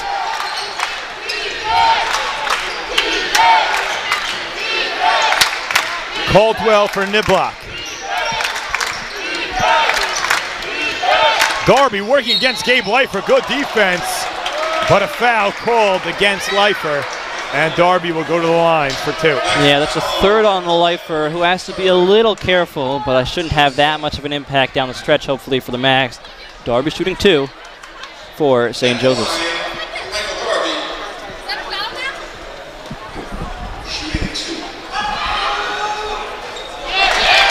The struggle's really kind of continuing here for Darby. He's just 2 for 7 from the floor. He's now 0 for 3 from the free throw line, Yehoshua.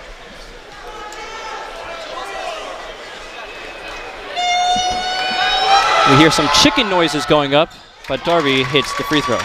Just a 4-point Yeshiva lead now as Bar Aluf controls for the Maccabees. Eitan Halpert for Gabe Leifer. Cornered Bar Aluf. Tries to shake him as Gabe Leifer gets the ball back. He'll go inside. A nice move by Gabe Leifer to extend Yeshiva's lead to 6. Yeah, he just worked Caldwell there, slowly getting himself into position for the layup. And the Max Athletics Center getting loud with the defense chance. Niblock from that elbow that he, for some reason, loves. Can't get it to go. Gabe Leifer across the Reef. Reef, corner Malowski. Wing, it's Leifer. Leifer now takes in with the left. Gets it to go. Count the bucket for Gabe Leifer. And Gabe Leifer is pumped up after that one, and so are the Max bench, and so is his crowd. An 8-point lead, and Gabe Leifer, we spoke about it earlier in the half, who will be the guy that Yeshiva goes to down the stretch, and the answer so far has been Gabe Leifer. Yeah, he's up to 13 points. He's got 15 rebounds. He's been a force inside, working on Caldwell this entire half. And Basile with a little bit of a slip, but avoids going into the lane while Leifer was taking his motion. Doesn't matter because Leifer knocks down the free throw. And it's a 9-point Max lead. 8 minutes to play here. It's Saturday night. Max Stern Athletic Center. Yeshiva looking to close out their regular season on a 24-game win streak. Niblock. Good defense inside from the Max as Caldwell spins around. Can't get it to go. Rebounded by Simcha Halpert. Baraluf gives for Leifer. Leifer, lots of steps, gets stripped, but gets the ball back. Goes up again and gets it to go. Gabe Leifer, a monster on the interior. This man is absurd. That is natural talent right there. Natural strength. And St. Joseph's of College of Long Island calls a timeout. And Coach McSloy has seen enough. Yeshiva back up by 11 as this crowd lets the Max know, hey, you guys are doing great. So Leifer now with a double-double. He's not really on triple-double watch. He's only got 3 assists as the MVP chants rise up. But nonetheless, what is it, a 16 and 15 night right now for Gabe Leifer? Yeah, he's got 16 points, 15 rebounds, Yehoshua, and Leifer 4th in D3 in double-doubles on the season, something which he was 3rd in last year. He just gets there every game. And I believe now, I know I asked our stat truck to our statisticians to check me on this stat, but I'm going to say it anyway because I believe that I'm right and that my research was done properly. I believe Gabe Leifer last game set the record for most assists in a single season in Yeshiva University history. I'm going to take your word on that, Yehoshua. I believe you could. Yeah. I believe I'm right, and at Old Westbury he did just that. But not much talked about, again, assist category, not usually, the one people like to hear about. But we'll check that. We'll confirm it. And let's hope that I'm right. Niblock controls for the Golden Eagles. 7.5 to play. Yeshiva by 11. It's Niblock. Stolen by Simcha Halpert. Simcha Halpert checks us behind and goes off with the right. 13-point Yeshiva lead. Yeah, the Max making a little bit of a run. The Max averaging assists, you were saying, over 20 assists a game this season. That's one of the best totals in Division III. That's what happens when you share the ball, and the Max have done just that throughout the course of this season. Up top, it's Caldwell. Now it's Darby. Niblock to Darby, top of the key, 3, no good for Michael Darby. As Gabe Leifer inside again, looks like he got hit, no call, and he's unable to convert. Yeah, but I love Leifer just getting back and not arguing the call, not trying to get anything chippy here with the Max momentum. They're on a 12-1 run, Yehoshua, with 6.5 to go. Niblock on the wing. Inside, nice pass to Caldwell, and he converts it over Gabe Leifer. Yeah, Caldwell saw that Leifer was in that restricted area and knew he could just go right at him. Baraluf for Leifer. Gives for the corner. Halpert, a 3. And it looked like it hit the rafter. No call as Baraluf gets it back. Halpert will try again. But he decides to hold off on the shot. My Lord memories of last year that hit the rafter, Yehoshua. Absolutely it did. Yep. But nonetheless, this break goes in Yeshiva's favor, even though they come up empty on the possession. As Niblock, the pull-up, no good. And Baraluf comes away with it. Yeah, you can only imagine, though, what would have happened there if Halpert would have taken that ball and shot another 3. This crowd would have gone berserk on both ends. Gabe Leifer inside for Malopsky. A nice play, Caleb Malopsky. That's a big boy. 6'6", Denver, Colorado, all muscle. Lead back up to 13 for the Max. It's Lavin for Darby. Up top, it's Caldwell. Almost stolen by Reef, and now it is stolen by Reef. Reef in the open, and he'll just take the lap. A big smile on his face as he rounds the corner looking at his teammates. Oh, man, the crowd with smiles in their face, too. We were all ready for a big slam, but Ofek knows that a slam is worth 2 and a layup is worth 2. So why even go for it?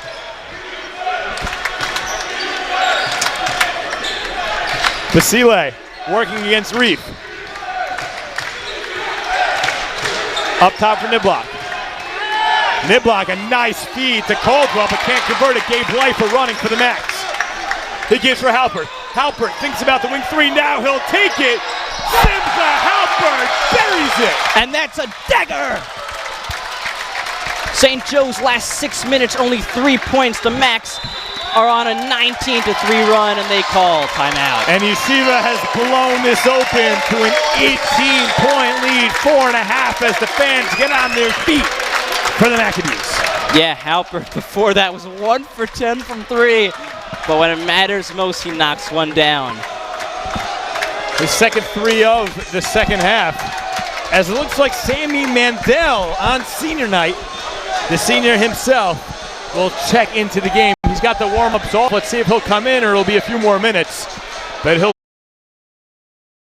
Again, we want to shout out once again to our 6 seniors tonight: Simcha Halpert, Bar Aluf, Tyler Hode, Sammy Mandel, Kevin Boker, and Donnie Katz. Well, again, what they have done, most of those players, all of them were on the team when they won the championship back 2 years ago as sophomores. But so much to celebrate here tonight as they look to replicate what they did just 2 years ago this year. And again, a little more on an historic path as they've won 24 straight, locking up the number 1 seed with home court advantage throughout the playoffs. Well, I don't want to jinx anything, but yeah, the Macs looking like they're on the way to a 24 straight victory. This is a program which had never won 10 games in a row a couple of years ago. Then they won 10, then they won 11, then they won 12. Suddenly they were on a 17-game winning streak. This year, they're on a 23-game winning streak. The Macs proving that Jewish players can absolutely ball. Caldwell gives to Basile. Basile from the elbow, he's got it. Oof. Yeah, he knows 4 1/4 left in his career likely. That was a beautiful shot. Simcha Halpert gives for Leifer. Goes inside to Malopsky. And now Bar Aluf back to Gabe Leifer. 13 on the clock. As Gabe Leifer goes big once again and stuffs it home. I was going to say that Sammy Muscles Mandel is on the court, but Gabe Muscles Leifer is on the court as well. Absurd, that guy is. He's absurd.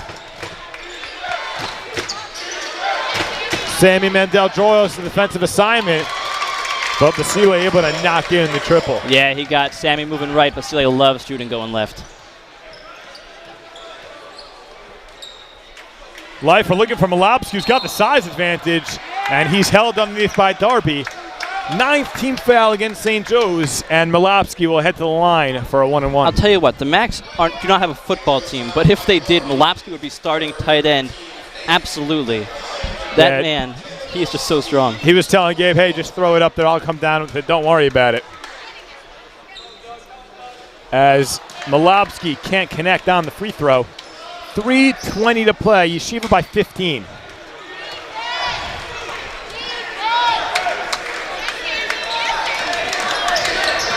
A long 3 from Basile right in Simcha Halpert's face, and he's got it.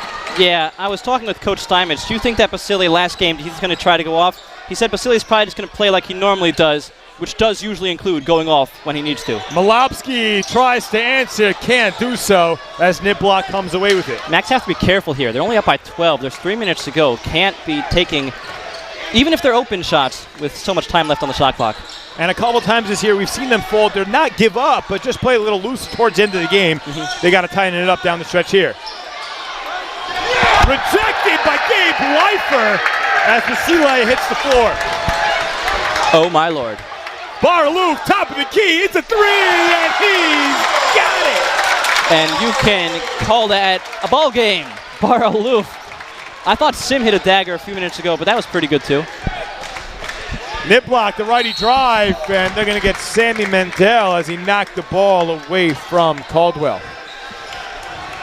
Max foul on Sammy Mandel, his first, team's 8th. And Sammy Mandel, as he checks out on senior night, is going to get a big hand. Yeah, Sammy Mandel coming in with the same class as Gabe Leifer.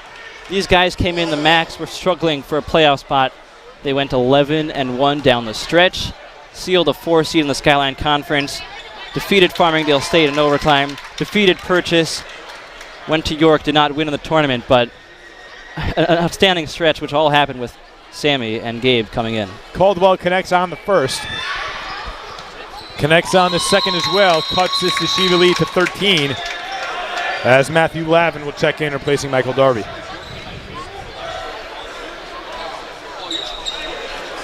Full court press here from the Golden Eagles. Yeah, last time these teams played, St. Joe's went with both a half-court trap and a 1-2-1-1, and now they got to steal. Yeah, that's a steal. Corner 3 for Basile. Can't get it as Halpert brings down the rebound. Yeah, sighs of relief. That would have knocked it down to 10 with 2 minutes left. Ofek Reef controls for Yeshiva. Bar Aloof now, corner 3. He's on fire. Yeah, I was gonna get ready to say, Bar, why are you taking a shot with 20 seconds left? But I tell you what, if he hits that 3, I won't say anything. He's locked in as Caldwell now converts the N1 as Malopsky gets him on the way up. Yeah, Caldwell has been the main man for St. Joe's tonight. He's got 26 points for the Golden Eagles.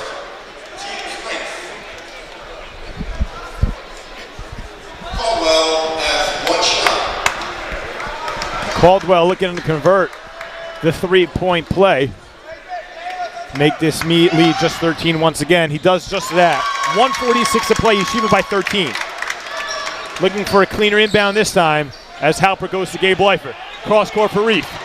Reef up top for Malowski, but a nice defensive stand by Matthew Hurt. As Basile, lots of dribbling, gets inside, can't get it to go. But Gabe Leifer looking to run. Yeah, you can see the Golden Eagles there looking for Basile. He's their main man offensively, and if they're going to win, he's going to need to do something here. Reef now inside. Pretty play for Ofek Reef.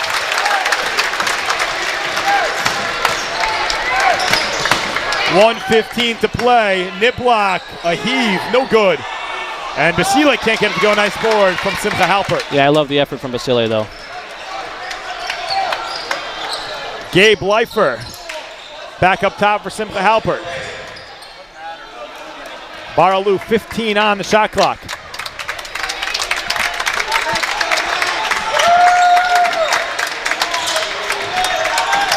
Simcha in the corner underneath for Gabe Leifer. Let's see it one more time. Can't get it to go. So I'll just reset it for you one more time. Yeshiva now with this win in a few seconds now extends their win streak to 24 straight.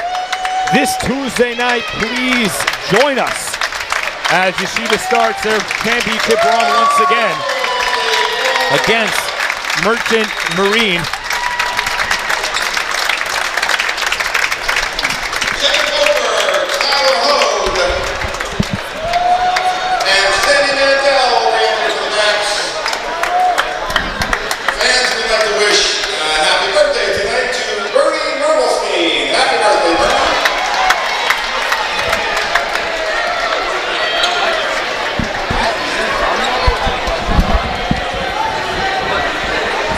And just to set the tone for you as to what the Skyline Conference playoffs are going to look like, it's going to be Yeshiva versus Merchant Marine, Purchase versus Mount St. Mary, Manhattanville versus Sarah Lawrence College, and Old Westbury versus Farmingdale State. The winner of the Farmingdale State-Old Westbury game playing the winner of the Yeshiva versus Merchant Marine game, and the winner of the Sarah Lawrence versus Manhattanville game playing the winner of the Purchase Mount St. Mary game. Sure to check social media and also the Max website for ticket information. Baraloof with the ball. There's a 6-second shot clock differential as Simcha Halpert goes up for 3 and drains it. He's an assassin. Simcha Halpert, not the best night tonight, but when it counted most, he came up clutch. And good to see him get it going late in prep for Tuesday night as Caldwell underneath lays it in. And the Max could just hold for one here. Bard just got to get across the timeline, and that would be that. And Tyler Ho gives it to Sammy Mandel. Sammy Mandel going to give it to Simcha Halpert. And now Kevin Boker We'll hand it off to Tyler. That'll do it 24 in a row. What a regular season. We will see you for a post-game interview. Stay tuned right after this.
Back to the Maxton Athletic Center. Yeshiva University Maccabees coming off their 24th victory in a row, 83-69 over the St. Joseph College Long Island Golden Eagles. I'm with seniors Simcha Halpert and Donnie Katz in your last regular season game of your guys' careers. Tell me, you guys came here a few years ago, about 4, let's call it, and you came here with a vision to completely turn around this program. Can you tell me, give me a little bit of an insight as to what went into that and how extraordinary this turnaround has been? Well, it's been a long process, and we just started from the bottom, one step at a time, coming in every day, working hard, following what Coach Elliott tells us to do, and whenever we get new guys, integrating them into our offense, it's a strong learning curve to learn our offense, and it's some players take a little while to develop, but we try to work with them as much as we can, as patiently as we can, to bring them along and up to speed with all of us. Yeah, I would say the same thing. Just I think we knew when we were coming in, us, Kev, Tyler, all of them, that we're doing something bigger than what people are seeing every day, like before we got here. So I think we've done that. I think people now notice us, and that's kind of what we're trying to do. And we're trying to do something bigger than just on the skyline this year. We're trying to take it all the way, make everybody proud. Absolutely. And you can give us more insight also into the culture in this locker room, the culture that you guys have molded and created in the last 4 years. I think we created a sense of excitement for YU basketball, a sense of we're here to play. We're not here to just step on the court and you beat us. We're here to play the game, and we're going to come out here and give it our best. And I think we have a sort of camaraderie. I think, it's similar to what Duke has. They call it a brotherhood. I think we're trying to follow that same way. And since, we're Jewish and religious, we have that different things than anybody in the entire country. So I think that definitely molds well with what we do. Yeah, just a family atmosphere. We don't care who's scoring the ball or whose night it's going to be. We know one of us are going to score a lot. If not, all of us are going to score a lot, and we're just happy for each other whenever everybody scores. Sim, we've had you on here a few times, and every single time you're like, we have to win one game at a time. Yes, sir. Yes, sir. One. How do you block out the fact that you are now going on to the Skyline Conference playoffs where you have to win one in a row 3 times? How do you block out the fact that, there's a little bit of pressure on you guys? No, no pressure at all. We know what we got to do. Take it one game at a time, one play at a time. Work our butts off every single play, every single second, and hopefully at the end of the game we'll have a good result. I think it's. We've had that every game, one half at a time. First 5 minutes, next 5 minutes. How are we going to win this? How are we going to win these 5 minutes? We got to lock down on defense. So, really, we don't feel a lot of pressure. I know a lot of people are looking at us, but we don't feel that. We just want to go out there, win, and do something bigger than just win Skyline this year. That, of course, is well. Thank you, Donnie. Thank you, Sim, for joining me. Of course. Thank you, guys. Thank you, Max Live. We're going to see you on Tuesday. We'll see you Tuesday, home court, 8 baby. p.m. versus Merchant Marine, the quarterfinals of the Skyline Conference Championships. Thank you guys for tuning in. Have a You're great welcome. Thank you.